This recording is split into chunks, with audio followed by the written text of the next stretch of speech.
Hello guys and welcome to Quick Solution.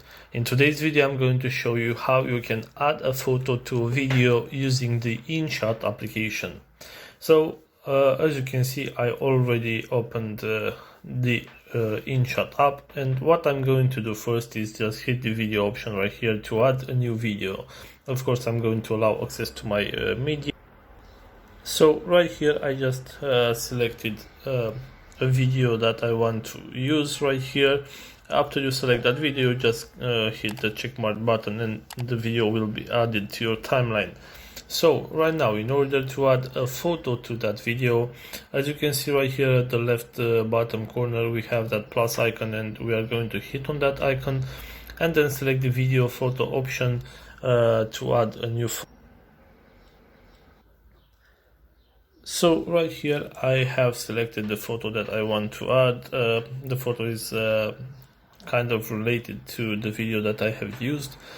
And right now, if I want to edit the photo right here, as you can see, I just have to press and hold on that photo, and I can move that either at the end or at the start of the video right here.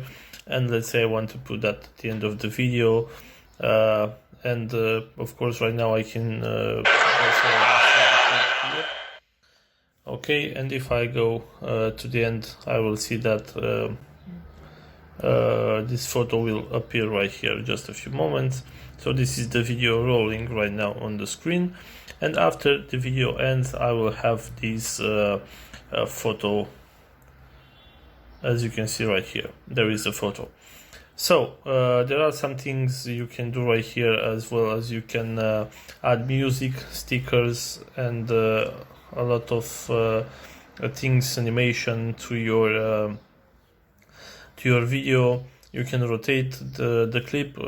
Some of these features and of this option are only available if you're using Pro, but if you there are some options that you can use if you're using the free application. You can add some filters right here and adjust the color, the contrast, and so on. You can put splitter stickers and everything you want. So you can just go for it and edit the videos as you like, and you can then go and save that.